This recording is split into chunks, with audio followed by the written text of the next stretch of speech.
Technology versus tradition. Why it is important to understand the way of life before technology evolution.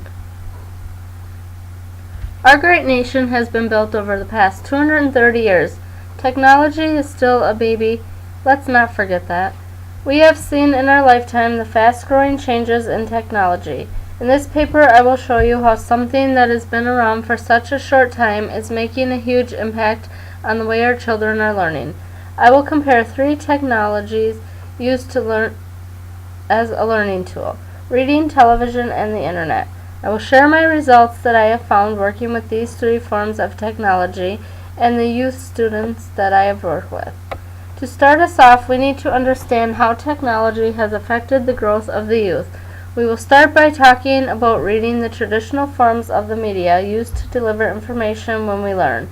Reading has been a very useful tool in development as far back as time has traced. This is one of the main forms of communication that has proven throughout time to be the most reliable. The reason reading has been so reliable is over time we have found that reading helps keep the attention of the audience. This is very important when we are trying to develop our skills. Studies have also shown that reading helps to improve the imagination of the child as they are learning. The third trait that we get from reading is that it helps to increase the memory of the audience. Studies have shown that on an average reader it will tend to have stronger memory skills. The second type of the media that we'll be discussing is the invention of the television. As most of us adults remember growing up as children of the 80s, the television was known as a cheap babysitter. It was very common to sit a child in front of the television and let them just learn all day. Little did we know at the time that the television was actually not helping the children learn, but it was keeping them from reaching their full potential. The first item that I would like to talk about is how the television has affected the growth of the child's attention. When you observe a child watching television, you would come across the conclusion that the child is paying close attention and learning everything on the television is presenting. We have found this to be untrue. What is actually happening with the child only using partial attention and is being distracted by the background noises such as flashing lights or colorful clothing. The second learning skill that we discuss is how the television has affected the imagination of a child. The child who is watching the television to learn can see visual pictures of what is being studied and what the child is having to think about what something may look like or sound like. The child doesn't have to create and imagine for the place or the setting since it is drawn right in front of them. Next, we will discuss the internet.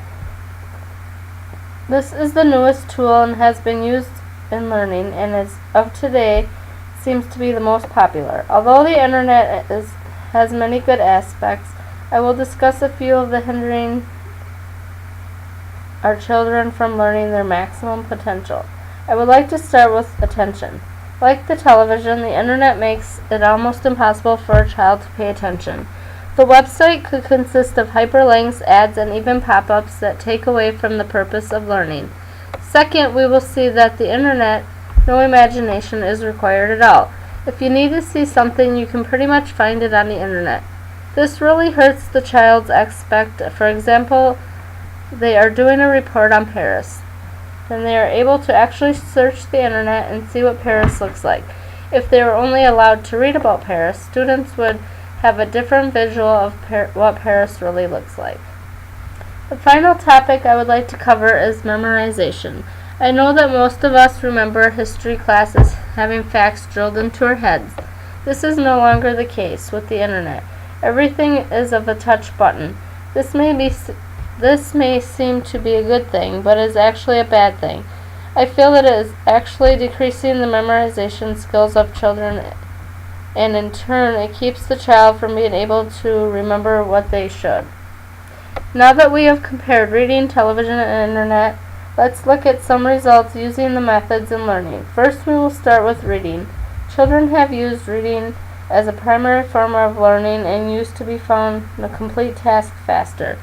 They have also been able to comprehend material better.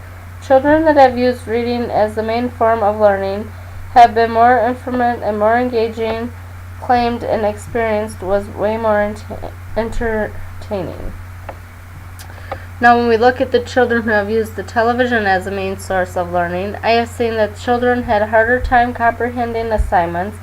These children couldn't form an opinion by themselves. I have also found that these children would get bored easily and want to give up.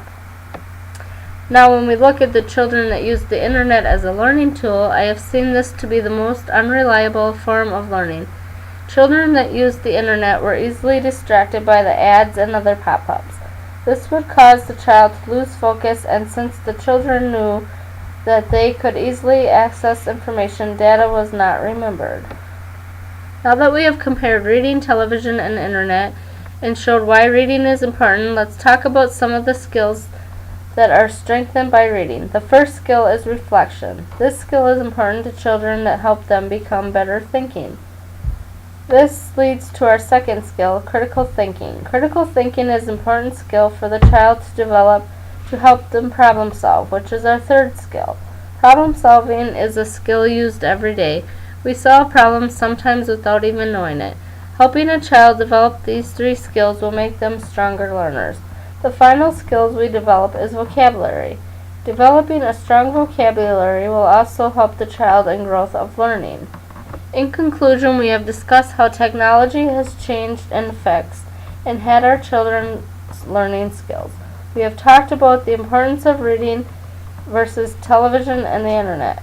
We have seen the skills are developed from reading and why they are important. On a final note, let's remember that just because something may be shiny and new, it doesn't necessarily mean it is better.